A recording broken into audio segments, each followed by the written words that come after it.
여러분, 1인당 국민소득 대만이 추월했다. 이게 사실일까요? 사실일 가능성이 굉장히 높아졌습니다. 여러분 이거 한번 보세요. 2022년 대만 1인당 국민소득 전망입니다. 35,510달러입니다. 이게 딴 데서 조사한 게 아니라 국제통화기금 IMF에서요. 세계 경제 전망에 대한 보고서에서 밝힌 내용입니다. 결국 말입니다. 대한민국은 대만에 지고 말았네요. 2003년인가요? 그때 대만을 국민소득을 확 따라 붙이면서 우리가 넘겼습니다. 그러던 것이 이제 19년 만인가요? 19년 만에 대만한테 다시 뒤처지는 그런 상황으로 될 가능성 굉장히 높아졌습니다. 실제 말입니다. 올해 대만의 1인당 GDP는요 7.2%나 상승한 반면에 대한민국은 찔끔 성장하고 맙니다. 그러다 보니까 뭐 4% 성장? 뭐 이 정도예요. 7.2%하고 4%는 차이가 나죠.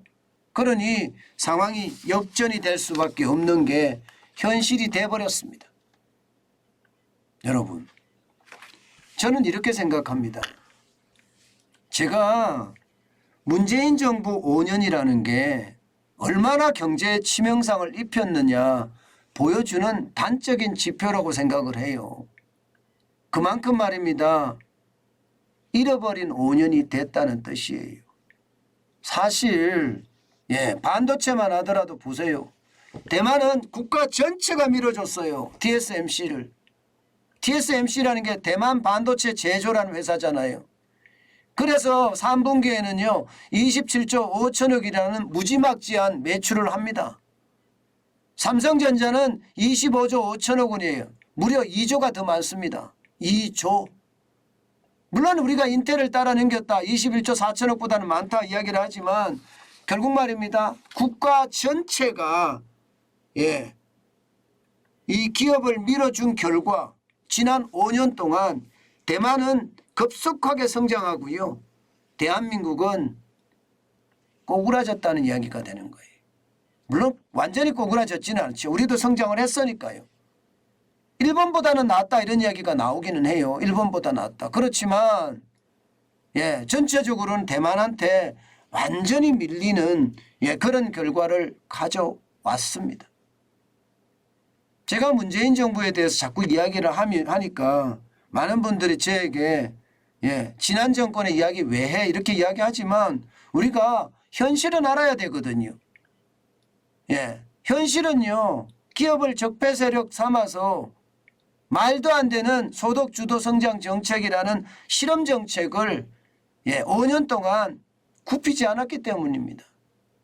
그래서 잃어버린 5년이 된 거예요.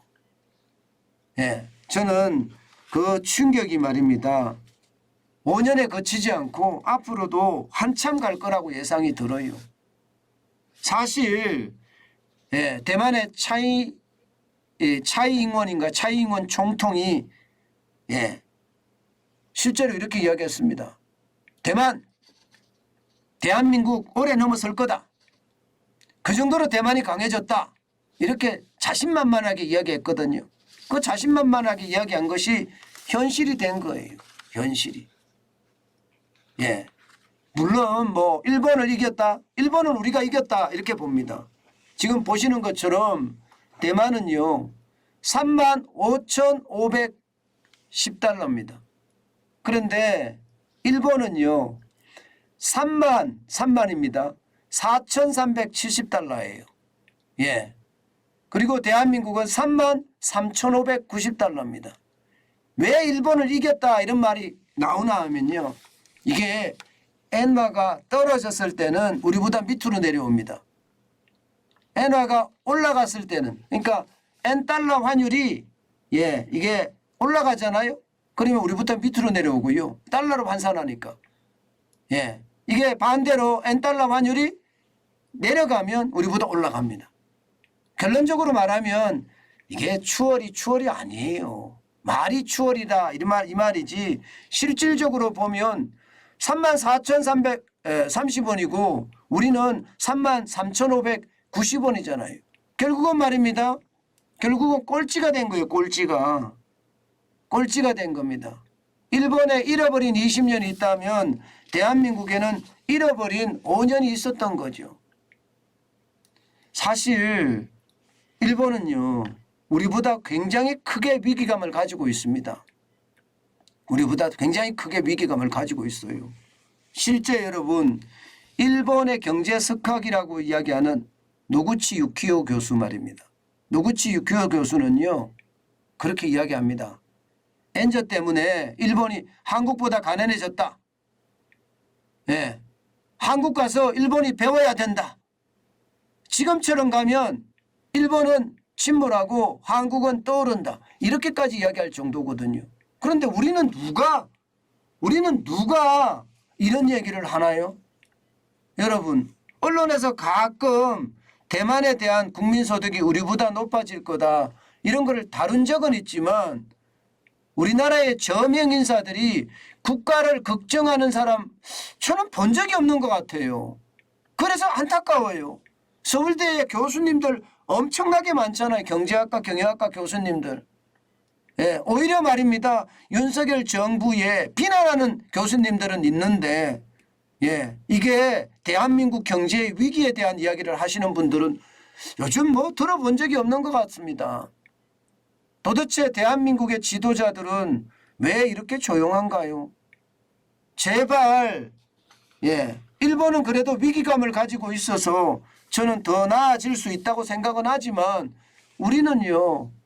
그런 위기감에 대한 이야기가 나오지 않는다는 게 더 위기라고 저는 생각을 합니다. 지금 당장은 뭐 일본을 이긴다 만다 이게 중요한 게 아닙니다. 일본은 위기감을 가지고 있고 우리는 위기감을 가지고 있지 못하다는 것. 여기에 저는 큰 괴리가 있다고 생각을 합니다. 이미 대만은 앞서 나가기 시작했어요. 이제는 자칫 잘못하면 지금 같은 이런 상황이라면요. 절대 대만 못 따라갈 거예요. 온 국민이 한마음 한뜻으로 똘똘 뭉쳐야지만이 가능한 일인데 지금처럼 말입니다. 갈라지고 찢어지고 분쇄된 상태에서 과연 우리가 대만을 다시 따라갈 수 있을까요? 저는 안타깝게 그지없습니다. 예, 제발 대한민국의 지도자분들이 대한민국의 경제 좀 더 나아가서는 대한민국의 위기 저는 가져야 된다고 생각해요. 그래야만 대한민국이 좀 더 나은 대한민국이 되지 않을까요?